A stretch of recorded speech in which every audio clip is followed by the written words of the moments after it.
D G I S P R کا بیان کی وضاحت، ان کا رد عمل، ان کا ریئیکشن اس بات کی عکاسی کر رہا ہے کہ صورتحال واقعی بہت خراب ہے اور بھارت جو ہے وہ کسی بھی قسم کی مس ایڈونچر کی کوشش میں مصروف دکھائی دے رہا ہے پاکستان کے حوالے سے۔ اور یہ بات صرف ایل او سی تک ہی محدود نہیں ہے، کشمیر میں بھی نہتے مظلوم کشمیریوں پر جس طرح کی ظلم و بربریت کا سلسلہ جاری ہے وہ بھی انتہائی افسوسناک اور انتہائی شرمناک ہے۔ لیکن صورتحال جو ہم دیکھ رہے ہیں،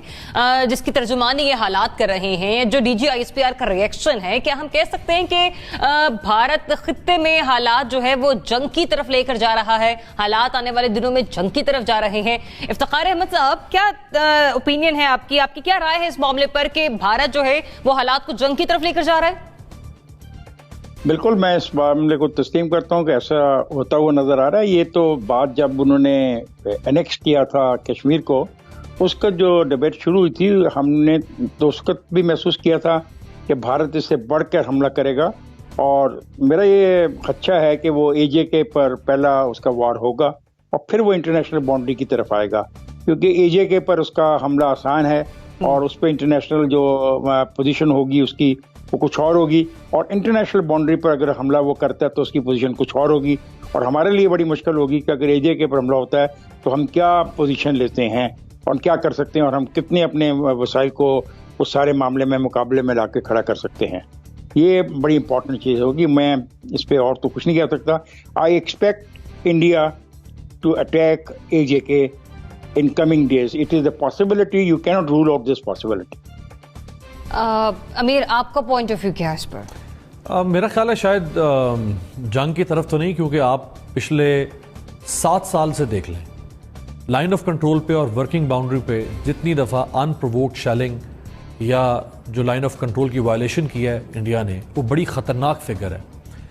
وہ نمبرز میں بھی اور کیجویلٹیز میں بھی، اور جو پاکستانی یعنی ہماری طرف سے جو پاکستانی کشمیری زخمی ہوئے ہیں، خطرناک اور تشویشناک فگر ہے۔ تو جب بھی یہ صورتحال ہوتی ہے ہمیں یہ سوال اٹھانا پڑتا ہے کہ کہیں حالات جنگ کی طرف تو نہیں جا رہے ہیں۔ نواز شریف صاحب کے زمانے میں آپ کو پچھلے 5 سال میں یاد ہوگا پی ایم ایل این کے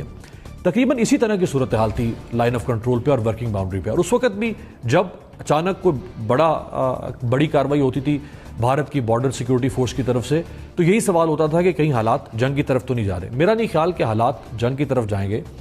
پاکستان نے کوشش کی کہ وہ یونائٹڈ نیشنز کے جو انڈیپینڈنٹ آبزرورز ہیں ان کو لے کر جائے اور دکھائے جو ہماری سائڈ سے لائن آف کنٹرول کی صورتحال، اور آئی ایس پی آر اور آرمی کی طرف سے کئی دفعہ ان لوگوں کو لے جا کے، اور جو مختلف ایمبیسڈرز پاکستان کے اندر مختلف ملکوں کے ہیں ان کو بھی لے کر جا کے دکھایا گیا ہے، اور وہاں جو زخمی ہیں، جو مویشیوں کو نقصان پہنچا ہے، جو گھروں کو نقصان پہنچتا ہے، یہ سب کچھ انٹرنیشنل انڈیپینڈنٹ آبزرورز کو پاکستان دکھاتا رہا ہے۔ لیکن انڈیا کی طرف سے یہ حوصلہ، یہ جرت کبھی نہیں ہوتی، کیونکہ وہ بھی تو دکھائے نا کہ پاکستان کی طرف سے ان کی طرف کبھی ایسا ہوا۔ اچھا، اب یہ بڑی اس وقت تشویشناک اور صورتحال اس طرح سے ہے کہ اس طرف جو بچتے ہیں مقبوضہ کشمیر میں، جموں کشمیر میں، وہ کشمیری ہیں، وہ ہمارے اپنے ہیں، ہم ان کو نہیں مار سکتے۔ ہماری فوج کی ایک مجبوری ہے، ایک معذوری ہے، ہم اگر بدلہ لینا بھی چاہیں تو ہم اس طرح سے ان پرووکڈ شیلنگ نہیں کر سکتے ہیں، ہم گولیوں کی بوچھاڑ نہیں کر سکتے ہیں، کیونکہ ادھر جو مرے گا وہ ہمارا ہے۔ لیکن بھارتی فوج جو ہے ان کو اس بات کی کوئی پرواہ نہیں ہے کہ وہ اگر مقبوضہ آزاد کشمیر میں یا ورکنگ باؤنڈری کے علاقے میں اگر فائرنگ کریں گے تو وہ کس کو مار رہے ہیں، کیونکہ وہ تو پاکستانی قوم کو اپنا دشمن سمجھتے ہیں، لہٰذا ان کو اس بات کی کوئی پرواہ نہیں کہ وہ گولیوں کی بوچھاڑ کر رہے ہیں تو کرتے رہے، 20 درجنوں لوگ مر جائیں تو مرتے رہیں، ہم ہینڈی کیپڈ ہیں، ہم نہیں مار سکتے اس طرح سے۔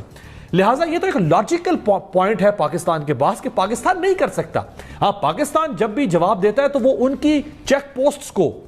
ان کے فوجیوں کو، جو بارڈر سیکیورٹی فورس ہے انڈیا کی، اس کو اٹیک کرتا ہے، لیکن ہم سویلینز کو اٹیک نہیں کر سکتے ہیں،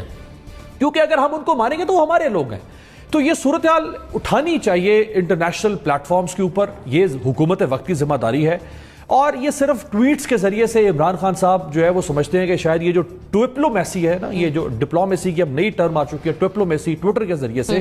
شاید یہ افیکٹو ہوگی، یہ افیکٹو نہیں ہوگی۔ آپ کو ایکسپوز کرنا ہوگا اور فیکٹس کے ساتھ پوری دنیا کو جا کے بتانا ہوگا کہ پاکستان میں ہو کیا رہا ہے اور وہاں سے کس طرح شیلنگ ہوتی ہے، کیوں ہوتی ہے، اور اچھا ایک ہاٹ لائن بھی اسٹیبلش ہے دونوں طرف سے۔ صحیح۔